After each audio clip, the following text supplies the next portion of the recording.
Ndugu mpenzi mtazamaji wa chaneli yetu ya kilimo cha Dragon, karibuni tena katika mwendelezo wa video zetu za juu ya kilimo cha tunda la Dragon au kwa majina mengine linaitwa pitaya, ambalo asili yake ni huko Amerika ya Kusini, Mexico. Sisi tunapatikana jijini Arusha, mji unaitwa Kisongo, nauli ni shilingi 700 ukitoka Arusha mjini. Tunafanya gardening kwa maana ya kilimo cha nyumbani, lakini tuliona si vema tukiwa na tunda hili ambalo kwa Tanzania ni geni kidogo, tukatoa elimu kwa kuwa sisi tumejifunza kwa muda kidogo, ingawa tunalima katika eneo dogo, lakini si kwa maana tunaweza kushindwa kutoa elimu.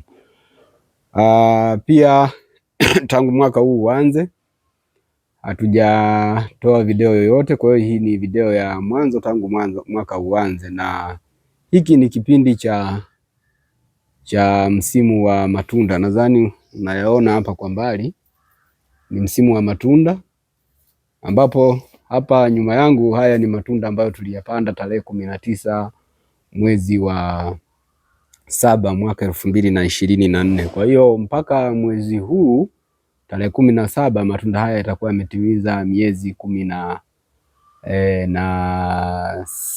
16, 18. Kwa hiyo mwaka mmoja kama na miezi 6, mwaka mmoja na miezi 6, manake tuko nusu sasa tuko mwaka mmoja na nusu ambao ndio kipindi zao la Dragon linatakiwa sasa likupe matunda na pia liwe limekupa matumaini ya kwamba lina uwezo wa kuzaa. Kwa hiyo kwa kipindi hiki unatakiwa either uwe umeshakula matunda au tayari umeshayaona matunda kama hivi tunavyoyaona. Hii ni red na hiyo hapo ni white. Kwa hiyo kwa kipindi hiki huwa Dragon linazaa, lakini pia linachipua, linafanya machipuzi mengi. Kwa hiyo kama hauko makini mkulima, utajikuta kwamba una msitu mkubwa ambao utatoa matunda chini ya kiwango, aidha yatakuwa membamba au kwa namna yote ile yanaweza kawa chini ya kiwango, kwa maana ya kwamba utakuwa na matawi mengi na bado yatakuwa naongezeka, na wakati huo huo litatoa maua. Kwa hiyo tunashauri kama mkulima uwe unafahamu msimu wa matunda ni upi, na hizi Dragon zinapoelekea kutoa matunda, ule msimu unapokaribia kufika, unatakiwa ni vizuri ufanye pruning. Ukifanya pruning wakati kama hivi zinazaa kidogo, unaweza ukajikuta umepata hasara kwa namna moja au nyingine, lakini pia ni nzuri hasa kwa mbegu, kwa maana kwamba unachukua mbegu ambayo imekomaa, kwa sababu unayaona yanazaa, unatoa mbegu ambayo imekomaa, unampelekea mkulima mwingine, unamuuzia mkulima mwingine. Kwa hiyo ikifika kwake itachukua muda mfupi sana na kuanza kutoa matokeo. Kwa hiyo utajikuta ikifika kule ya miezi 6, miezi 7, miezi 8, mbegu iko chini kabisa hivi, unakuta mkulima anakuambia tayari nishaanza kupata matokeo. Kwa hiyo hilo nalo ni jambo jema pia. Sasa mimi nafanya pruning ingawa ni kipindi cha matunda, lakini nafanya pruning kwa sababu gani? Nimeona kwanza matunda yako chini ya kiwango. Matunda ni membamba kwa sababu yamezongwa sana na hayawezi kupata hewa kirahisi. Kwa mfano, ukiangalia hapa kuna tunda hapa, lakini liko ndani sana, limezongwa na matawi mengine kiasi kwamba mzunguko wake wa hewa unakuwa mdogo, kwa hiyo haliwezi kutanuka kama lile ambalo litakuwa sehemu yenye hewa nzuri. Kwa hiyo kinachofanyika sasa hivi nafanya pruning, na nikifanya pruning yale matawi ninayoyatoa na yaandaa kuwa mbegu na kwenda kuyaweka kwenye kitalu. Kama kuna mteja yote anahitaji, basi naweza kumsafirishia.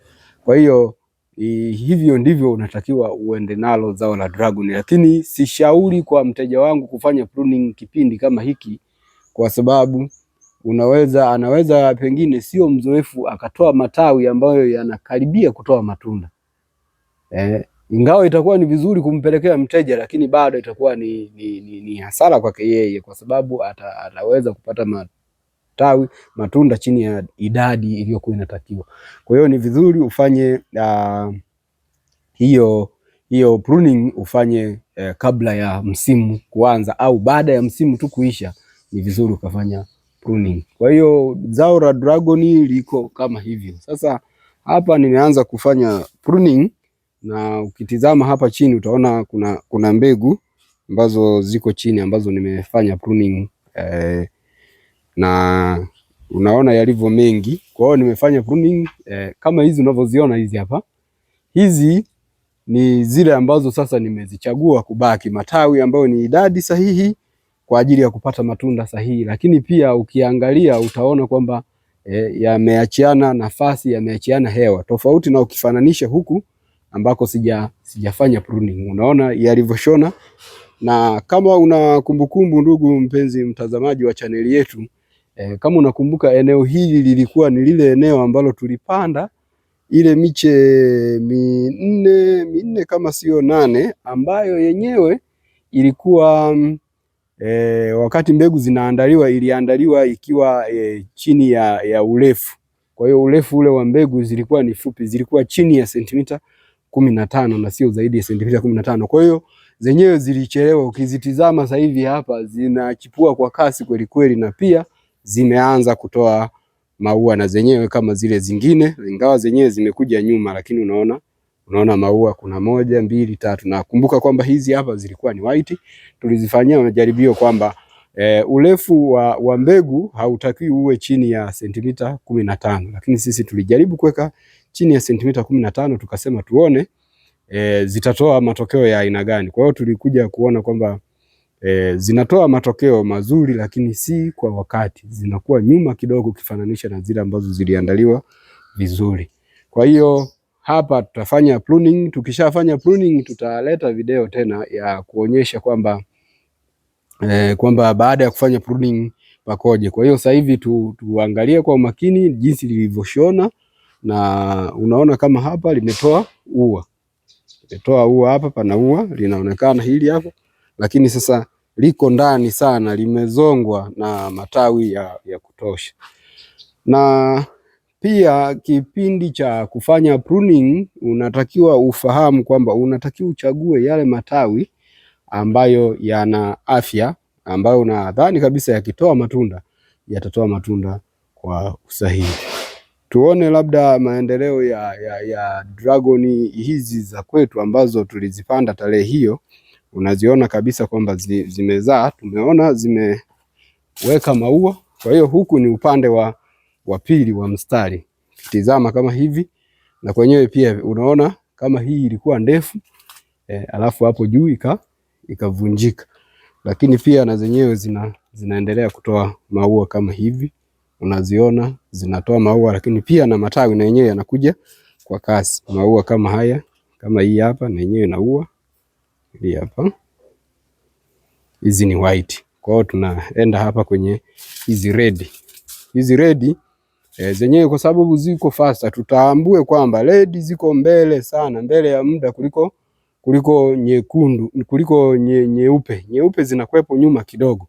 Kwa hiyo hata kama umezipanda kwa pamoja, utaona matokeo ya nyekundu yanakuja kwa kasi ukifananisha na nyeupe. Nyeupe ingawa na zenyewe zimezaa, lakini utaona ziko nyuma. Unaona baadhi ya matunda tayari tulisha yavuna hapa.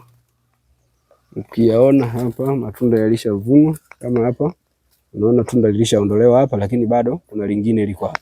Kwa hiyo unaona sasa hii ni red. Hii ni red ambayo nyekundu, lakini white zenyewe zimeweka maua, ndo zimeweka maua sasa hivi. Lakini ukiangalia red yenyewe tayari imeshatoa matunda tayari, na pia tumeshakula matunda, ingawa pamoja na kwamba white na yenyewe tulishatoa baadhi ya matunda, lakini bado inakuwa nyuma. Hapa lilitolewa tunda la white, lakini red ilitoa matunda mengi mapema kabisa, tulishayala. Kwa hiyo ukifananisha matokeo ya white na red, unakuta red iko mbele na white inakuwa nyuma kidogo, ingawa hazipishani sana, lakini kuna utofauti utauona kama huo wa muda, kwamba muda wa white na red zinapishana. Kwa hiyo red inakuwa mbele zaidi, ukifananisha na white. Hii ni white. Ukiona hapa imeweka maua. Kwenye tawi moja kulikuwa na maua 1, 2, 3, 4, 5, 6. 6 hii hapa. Kwa tawi moja lina maua 6. Lakini katika hayo 6 tayari mawili imesha abort. Ukiviona hivi vidogo hivi unaona ni vya njano. Hiki njano na hiki njano. Kwa hiyo hii ni abortion tayari imeshafanyika. Inaitwa, kuna video nyuma tuliifanya inaitwa fruit budding falling. Hizi zinaitwa fruit buds. Au flower buds. Kwa hiyo hizi ni buds ambazo zinadondoka.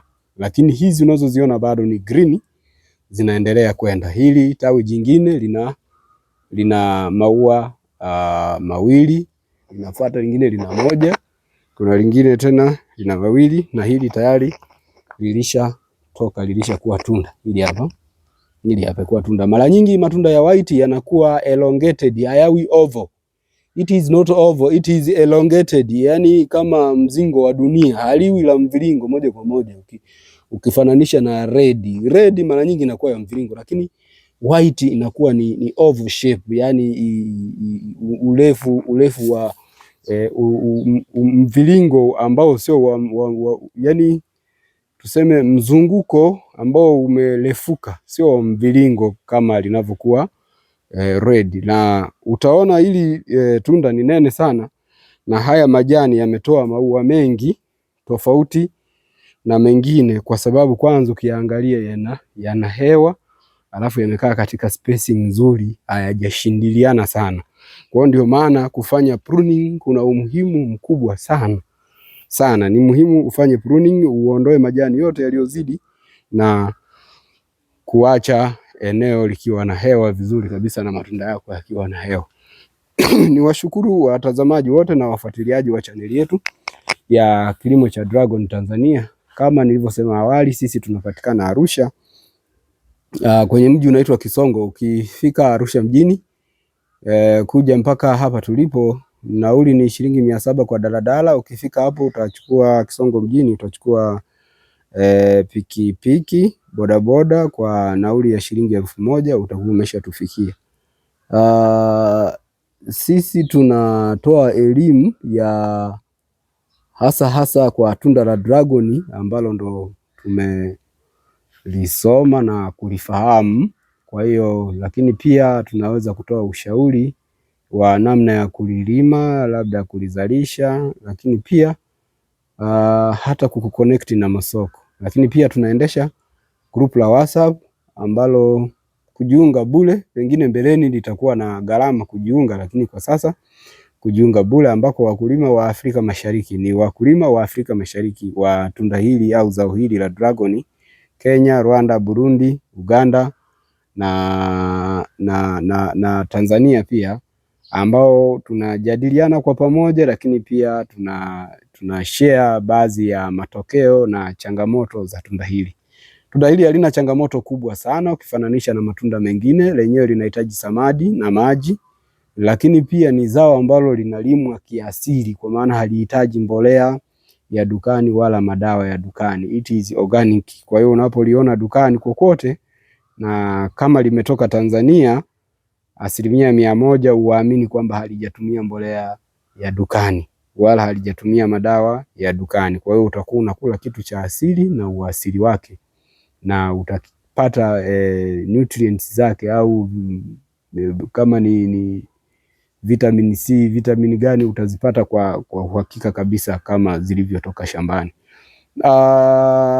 Kuna mtu aliwahi kufanya utafiti kati ya matunda yanayozalishwa eneo la Afrika Mashariki na matunda yanayozalishwa maeneo mengine, labda nchi zingine za nje, lakini pia na South Africa. Wale wenzetu wanalima kwenye greenhouse, wanatengeneza hali ya hewa kwenye greenhouse inayokuwa ni nzuri kwa ajili ya kuzalisha tunda la dragon, which is favorable and conducive for dragon production. Lakini sisi huko hatuhitaji greenhouse wala hatuhitaji kutengeneza hiyo hali ya hewa, kwa sababu hali ya hewa tulionayo dragon linazaa vizuri na linatoa matokeo vizuri. Utafiti wake ulikuwa kama ifuatavyo. Alinunua matunda 3 kila tunda moja kutoka sehemu moja. Kwa hiyo ilikuwa ni South Africa, China pamoja na Tanzania. Alafu akaweka kwenye friji. Kwanza alitesti ladha yote, baadaye akachukua mengine akaweka kwenye friji. Ilipita miezi mitatu na siku 18 ambapo lililozalishwa hapa lilionekana bado lina ladha yake ile ile, tofauti na hayo mengine.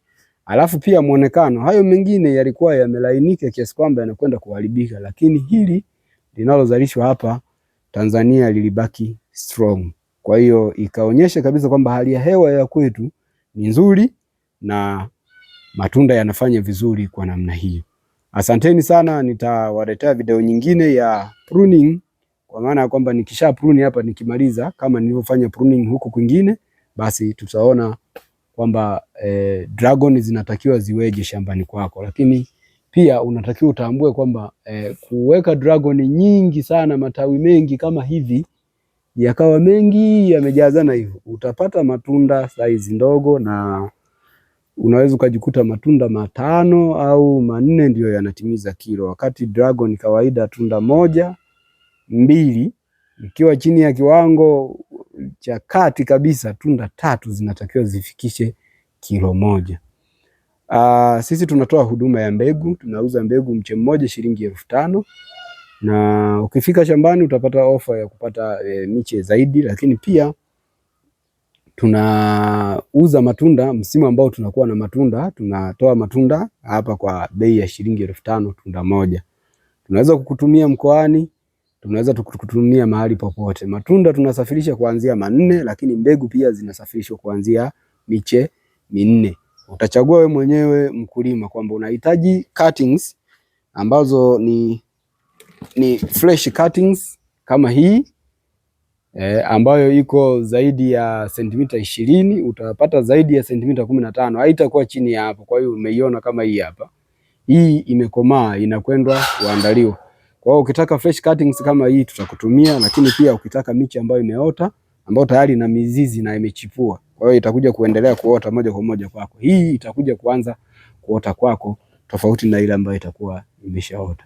Asanteni sana, niwatakie siku njema na kazi njema.